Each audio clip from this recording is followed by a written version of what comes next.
Like some smoke that I tried too hard to hold, by Ghost in the Hella. Summary. Chloe and Max have made it out of Arcadia Bay alive, but some ghosts linger on. Notes. That Halloween gal prompted me on Tumblr with, "You're in love with her," and "How much of that did you hear?" Some Bay, B-A-E, ending angstiness ensued. Unbaited and minimally revised, so proceed with patience. Title from the Brian Fallon song, Smoke. You're in love with her. It isn't a question. Rachel doesn't ask questions, only makes statements, even when she's 7 months dead. Chloe doesn't respond. She releases the smoke from her lungs in a long, steady stream and watches it fade into the dark sky. It's almost 4 a.m. The only sleep she's managed to get so far tonight has been plagued with nightmares so intense they leave her more tired than if she'd just stayed awake. It's been that way pretty much every night since she and Max left the ruins of Arcadia Bay behind them. She is much, much too tired to talk to ghosts. Naturally, Rachel doesn't care. She steps across the narrow hotel balcony and plants herself directly in Chloe's line of vision, leaning her elbows casually on the railing behind her. I can't say that I'm surprised, the way you always talked about her. Nobody gets that pissed about somebody they aren't hella gay bones for. Chloe snorts out a laugh against her will, almost choking on a mouthful of smoke. You're hella gay bones, she mutters with half-hearted humor. Rachel holds out a hand. Can I bum a smoke? Chloe sighs. Her eyes start to sting, so she closes them. Rach. What? A nicotine craving is a nicotine craving. Rachel, you're dead. The words twist in Chloe's throat. So? So dead people don't smoke. So you've been fucking cremated. Chloe taps a fingernail against the charm she wears around her neck. A small vial filled with a tiny portion of the ashes that the funeral home assured her were Rachel's. The rest of Rachel was divided into halves, one sitting in an urn on the Amber's mantel with all of their other trophies, and the other scattered into the ocean by Sarah. So you are smoke. Chloe flicks the ashes off the end of her cigarette. They fall on her bare legs, but she doesn't brush them off. Besides, I've only got half a pack left, not wasting them on someone who doesn't even have lungs anymore. Rachel shakes her head and laughs. Asshole. Anyway, aren't you quitting? Chloe eyes her uneasily. She knows this isn't real. She knows she must have nodded off on the balcony with a cigarette in her hand, and in a few minutes she'll be woken up by it burning down to her fingers. She knows that this is all in her own head, but it's still disconcerting when Rachel knows things that she hasn't told anyone else. Rachel gestures to the sliding glass door behind Chloe's chair with a jerk of her head. For her, right? Chloe grunts in acknowledgement. She can feel her cheeks heating up even though it's fucking cold outside. Aw, cute. Have you told her yet? What, that I'm quitting? No, dumbass, that you're in love with her. Chloe takes a long drag and lets it out as slowly as she can, even though it's even more pointless to stall when she's talking to a figment of her imagination than when she actually used to talk with Rachel.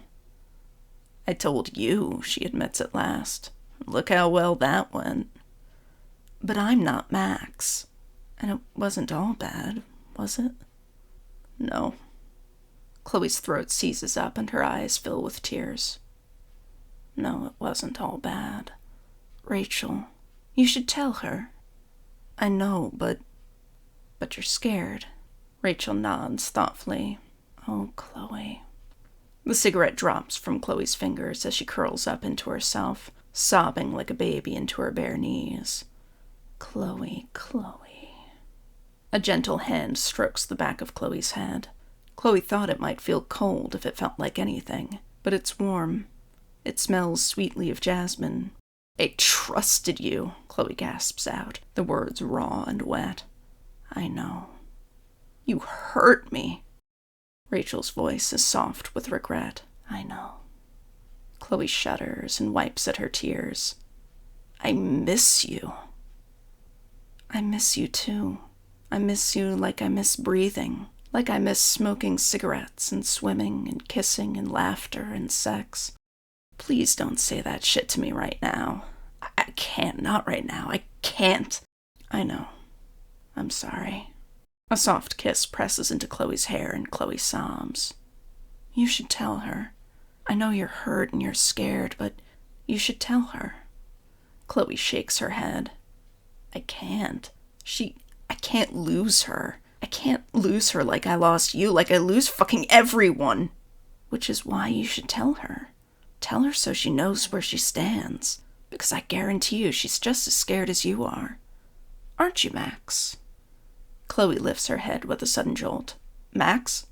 Rachel's gone, but the sliding glass door behind Chloe is open, and Max is standing there looking worried and perfect in her rumpled pajamas. Chloe rises up unsteadily from her chair, pausing to scoop up her smoldering cigarette and crush it out into the ashtray. Hey, Max. Hey. Max looks like she's searching for the polite way to tell Chloe that she just witnessed her being 7 different kinds of batshit insane. How much of that did you hear? Max worries at her lip for a few seconds before answering. Enough that I want to give you a big hug. Is that okay? That almost sends Chloe off into another round of tears. She nods and let herself be drawn into Max's warm embrace. It's really late, Max says eventually. Yeah. And it's way too cold out here for boxer shorts. Chloe laughs, and it almost feels okay. Yeah. Max gives her one more squeeze and gently pulls back to look Chloe in the eyes. Can explanations wait until morning? Chloe nods. Definitely. Good. Then let's go back to sleep. Max takes Chloe's hand and leads her back inside. Chloe hesitates at the door, casting one last glance out into the empty dark. She takes a deep breath, not sure if she's hoping for a whiff of jasmine or not. All she can smell is cigarettes. Notes. Many thanks to that Halloween gal for the prompt, and to all of you for reading.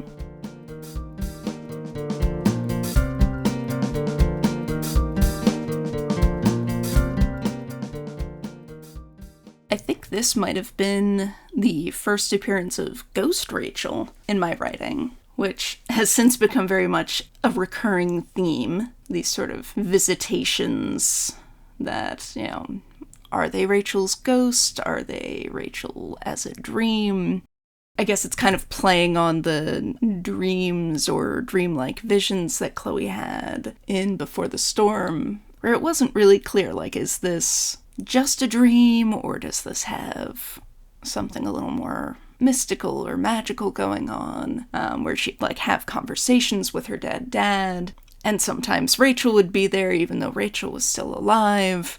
I found those dreams, or, visions or visitations or whatever they were, to be really interesting. And I really like the ambiguity of them, not really knowing. It really felt like, yes, this is probably a dream, but it also really feels like she's actually talking to her dad.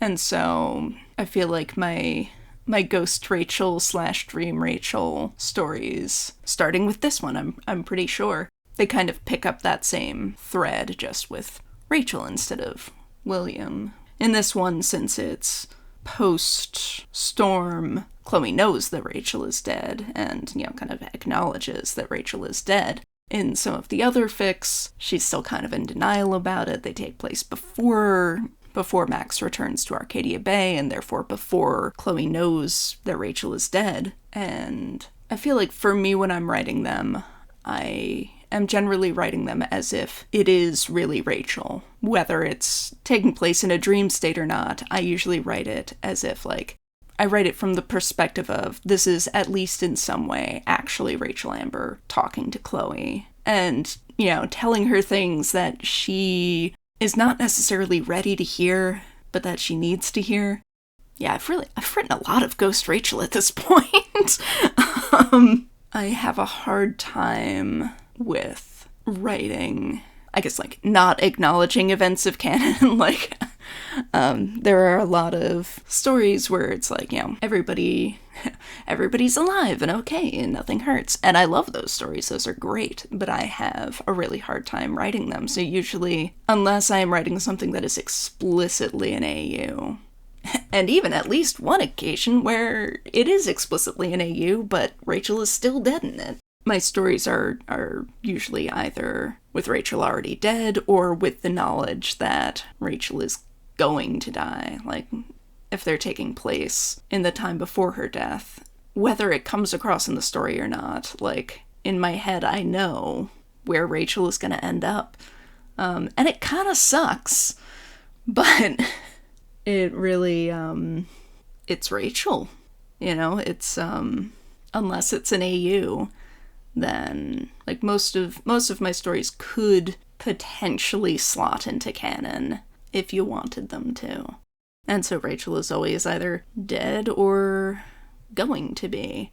And that's just kind of the framework that I generally write Rachel from. I write her with this knowledge that, you know, she's ill-fated, and kind of exploring what it means that she's gone or that she's going to be gone, and how that impacts her dynamic with Chloe.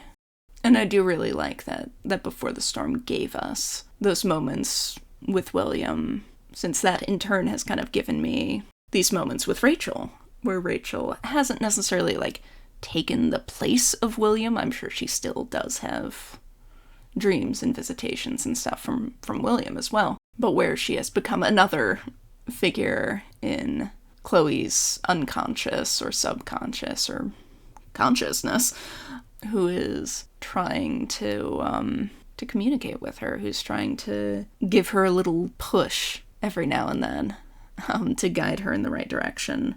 And even though I write this stuff a lot, like, I don't really have it very clear in my head whether this is like, is this something special about Chloe? Is this something special about Rachel and William? Is Chloe just, like, really sensitive to ghosts? Is she, like, kind of tuned into the afterlife? Or is she just, you know, does she just have weird fucking dreams? I don't really know. I kind of like when weird shit is unexplained. I think Life is Strange would have been a lot less interesting if we had spent the game trying to figure out where Max's powers came from, because, like, where they came from is kind of the least interesting thing about them. They're here.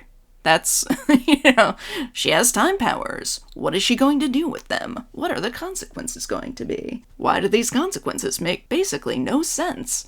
But that's, that's an issue for a different, that's a conversation for a different fic. But yeah, I like the mystery of it, and I like the idea of Chloe not ever completely losing the people that she has loved and lost. And also, that Brian Fallon song is excellent. I highly recommend it. And, like, all of his solo stuff and all of his stuff with the Gaslight Anthem, and I'm sure the stuff that he's done with other bands is fantastic too.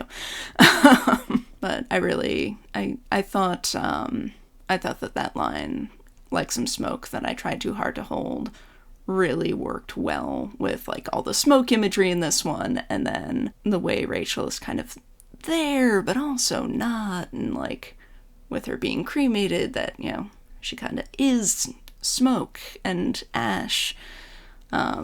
Yeah, there's a lot in this little fic that I'm not even gonna touch on, because this is the behind the scenes part. It shouldn't be longer than the fic itself, probably, even though it often is. But yeah, Rachel, smoke, ash, fire, ghosts, dreams, supernatural shit.